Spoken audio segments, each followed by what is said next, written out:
দর্শক, গতকালকে আমরা সরকারকে আবারও সংলাপ করতে দেখলাম, কিন্তু প্রশ্ন উঠেছে যে সরকার কি বাংলাদেশে তিনটি দলের অস্তিত্ব এই মুহূর্তে মেনে নিচ্ছে, কিংবা মনে করছে যে তিনটি দলই রয়েছে, অন্য দলগুলোর সঙ্গে সংলাপের প্রয়োজন নেই, নাকি তাদের সঙ্গে আনুষ্ঠানিক সংলাপ না করে অনানুষ্ঠানিক একটা মিটিং করবে, সেরকম সিদ্ধান্ত নিয়েছে সরকার।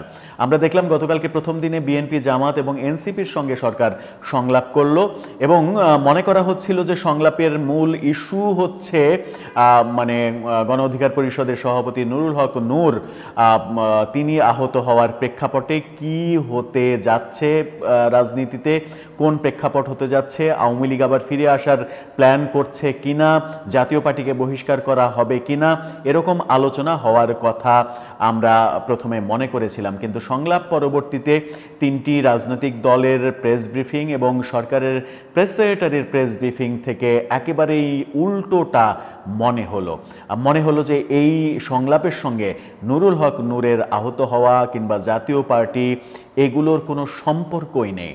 তাহলে হঠাৎ সরকার কেন সংলাপ করলো? কি উদ্দেশ্য হঠাৎ করে ঘটা করে তড়িঘড়ি করে তিন দলের সঙ্গে সংলাপ করার? একটু বুঝে ওঠার চেষ্টা করবে এই ভিডিওতে। থাকবেন পলিটিক্স টিভির নিয়মিত আয়োজনে।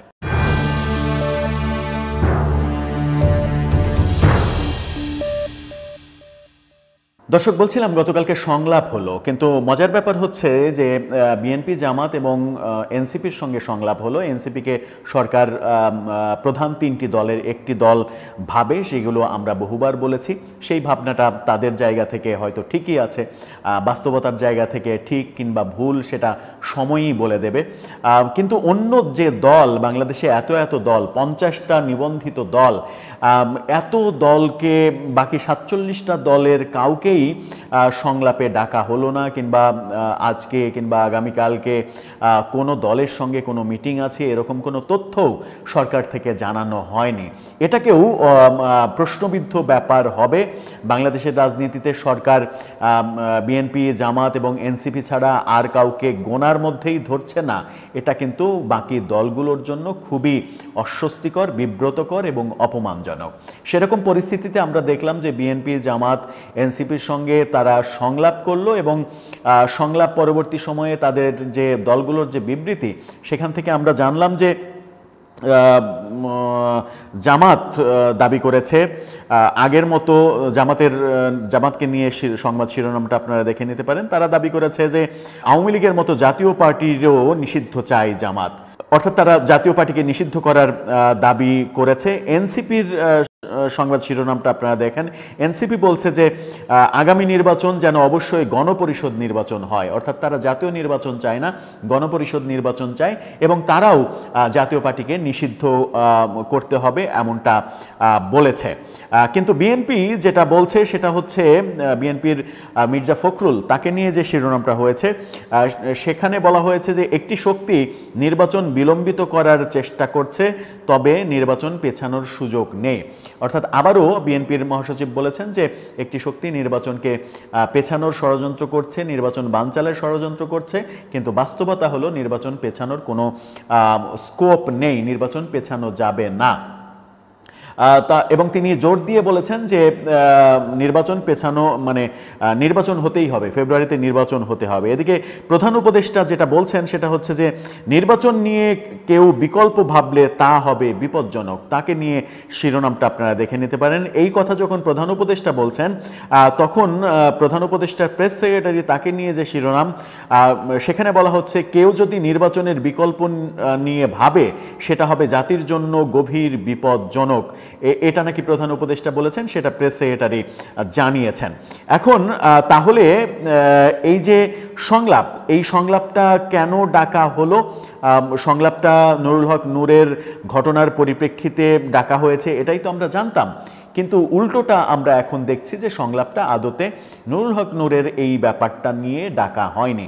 সংলাপ ডাকার মূল উদ্দেশ্য কি ছিল, কেন তাদেরকে দলগুলোকে ডাকা হয়েছিল, সেই প্রশ্নের উত্তরে মির্জা ফখরুল ইসলাম যেটা বলেছেন সেটা হচ্ছে যে উনি আমাদেরকে ডেকেছিলেন, শিওর করতে চেয়েছেন নির্বাচন সঠিক সময়ে হবে, তাই এ ব্যাপারে কোনো দ্বিধাদ্বন্দ্ব থাকা উচিত নয়। অর্থাৎ এই সংলাপের মূল উদ্দেশ্যই নাকি দলগুলোকে নিশ্চিত করা যে ফেব্রুয়ারিতেই নির্বাচন হবে, এটা নিয়ে কোনো সংশয় নেই। কিন্তু আমরা এনসিপি এবং জামাতের স্পষ্ট অবস্থান জানি। এনসিপি গণপরিষদ নির্বাচন চায় আগে, আর জামাত যেটা বলতে চাই সেটা হচ্ছে যে ওই একই কথা, মূলত যে জুলাই সনদের বাস্তবায়ন করতে হবে এবং পিআর পদ্ধতিতে নির্বাচন করতে হবে। জুলাই সনদের বাস্তবায়ন একমাত্র গণপরিষদ নির্বাচন ছাড়া আর কোনো ওয়েতে সম্ভব নয়, পরবর্তী সংসদে যাওয়া ছাড়া। তার মানে হচ্ছে এনসিপি এবং জামাতের অবস্থান একই, যেটা সরকার আগে থেকেই জানে, সংলাপ করে জানার কোনো দরকার নেই।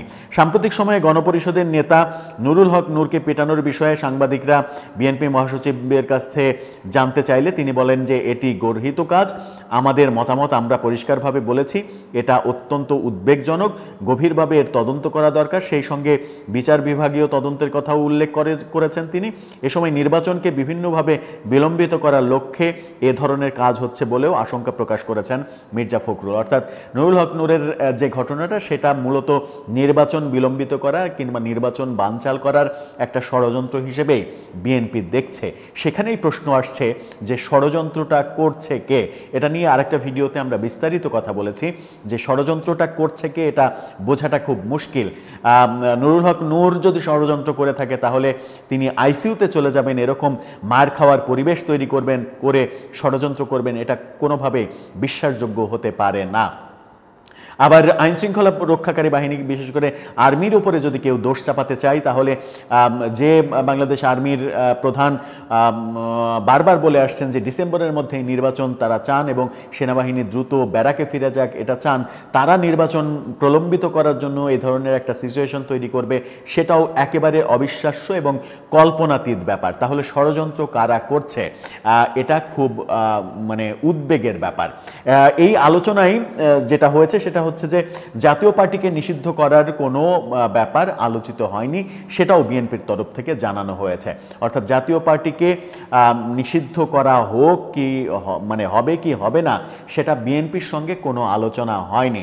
কিন্তু জামাত দাবি করেছে জাতীয় পার্টিকে নিষিদ্ধ করতে হবে, এনসিপি দাবি করেছে জাতীয় পার্টিকে নিষিদ্ধ করতে হবে। তার মানে জামাত এবং এনসিপির যে সংলাপের পার্ট, সেই পার্টে প্রধান উপদেষ্টার সঙ্গে জাতীয় পার্টি নিয়ে আলোচনা হয়েছে। কিন্তু বিএনপির সঙ্গে আলোচনা না করে কি সরকার জাতীয় পার্টির ব্যাপারে কোনো ধরনের কোনো সিদ্ধান্ত যেতে পারবে? কিংবা বাকি যে 47টা দল, সেই 47টা দলকে বাদ দিয়ে এই দুইটি দলের এনসিপি জামাত, ধরে নেওয়া যাক যে 3-4টি দল, গণ অধিকার পরিষদ এবং এবি পার্টি, এই 3-4টা দলের মতামতকে বাস্তবায়ন করতে সরকার জাতীয় পার্টিকে নিষিদ্ধ করবে, সেরকম পথে সরকার যাবে? সেরকম রিস্কি পথে সরকার এই মুহূর্তে যেতে চাইবে যখন নির্বাচনের প্রস্তুতি নিচ্ছে তারা? আমার মনে হয় যে সরকার সেটা যেতে চাইবে না।